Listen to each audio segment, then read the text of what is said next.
49ers versus Eagles was one of the most highly anticipated games of the entire 2023 season, and in big part due to the way the NFC Championship game finished just the year prior. As we know, Brock Purdy goes down with the UCL injury, Josh Johnson goes down with a concussion, and the 49ers have no quarterback.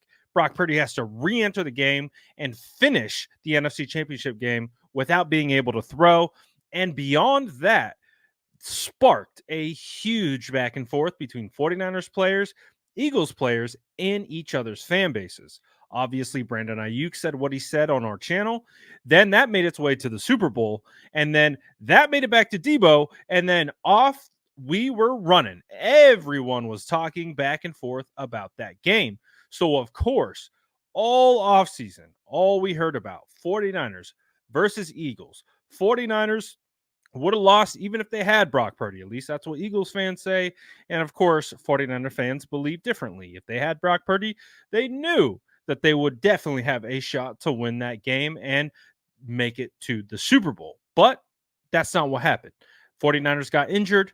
We know what happened after that. So that's what made this game between the 49ers and Eagles basically a rematch of the NFC Championship game, such an highly anticipated one the second the schedule dropped. So fast forward to week 13, 49ers go back to Philly for redemption. They obliterate the Eagles in front of the entire nation. What happens after that? The Eagles spiral out of control and they go 1 of 6 for their remaining games. Well, Jason Kelce was asked about what the turning point was for the Eagles this season. He said it was the 49ers. Take a listen right here, and we're going to react to it even further on the other side. Of work any season, but is there one thing that you guys are looking at specifically as maybe this was the drop-off point, this was the change of where the season was going?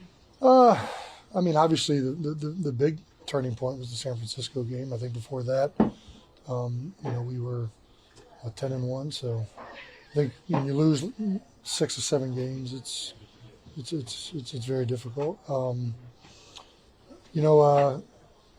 I mean, everybody kind of did their own thing as to how they stopped us offensively.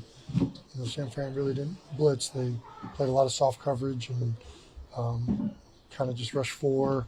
The last 2 weeks, obviously, as everyone has seen, it's been a lot of pressure. So, I think wasn't the same process that or method that stalled us out in all of those games. So, I think it's I don't know that there's any one thing that really sticks out. I think collectively just never really got it going offensively after that.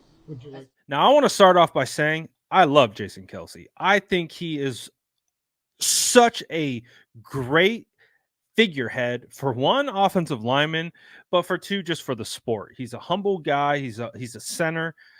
I appreciate Jason Kelce. I think he's phenomenal. So I got nothing bad to say about him.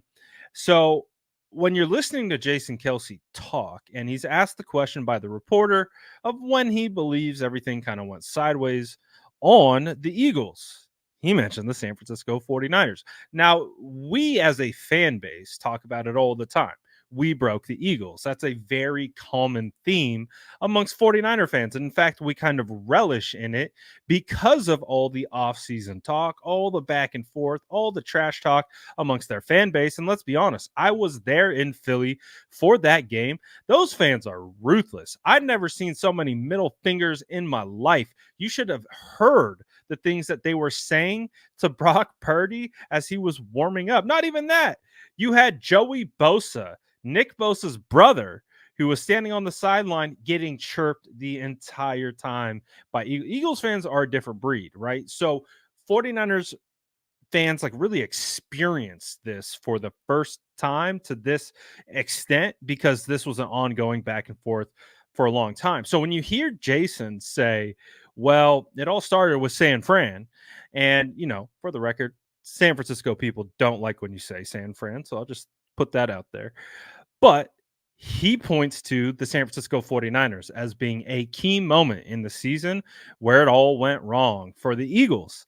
And if you kind of listen to him talk, it kind of feels like he catches himself in real time, because you guys remember the Nick Bosa sound clip. Yeah, I mean, you see it on tape, though. And then obviously we put the blueprint out there. Hopefully, Cowboys watch the tape. We made Jalen stay in the pocket and escape outside instead of those B gaps, and paid off. Because Jalen's looking at the rush every play. So, yeah, you just have to be disciplined and not give him that quick escape route where he could get to his guys quick, and it paid off. Nick Bosa said they had the blueprint and they gave it to the rest of the league. And since then, that offense spiraled out of control and they weren't able to win. They only won one game from that point on. So you can hear Jason kind of talking about and referencing the blueprint conversation, but try to redirect it away from San Francisco by saying, well, the San Francisco run 4-down defensive linemen. They run a lot of soft zone. They play a lot of, they keep everything in front of them. We got blitzed by other teams. They did other things. So it wasn't really San Francisco that did. Jason, I think you know how impactful that game was between the San Francisco 49ers and the Philadelphia Eagles. I really do believe, and like I said, I have a ton of respect for Jason. So this isn't a gotcha moment or anything like that. Just how I'm perceiving it. I perceive it as Jason understands that game between the San Francisco 49ers and the Philadelphia Eagles was the difference in their season. Where, as we saw with the Eagles leading up to that game, they were winning like ugly games, but they were winning. They just were somehow scratching and clawing their way through it. The San Francisco 49ers were the team that punched them in the mouth and stole their lunch money. And they weren't able to buy lunch the rest of the year. And that's really what it felt like. And that's kind of what it felt like Jason was saying. He was like, football is a very emotional and mental game, and it really felt like the San Francisco 49ers went into Philly and they snatched whatever juice they had. All their confidence, anything that they had, it was taken away, because leading up to that game, you had guys like Hassan Reddick saying, I hear all this talk, all this whining, just come in here, line it up. Well, the 49ers did that, and they absolutely obliterated the Eagles, and the Eagles were never the same. And I think that game, when we really look at it and we look at the collapse of the Philadelphia Eagles that were 10-1 prior, I think you can point to the San Francisco 49ers absolutely embarrassing them, stomping on their pride, taking their confidence, all of it.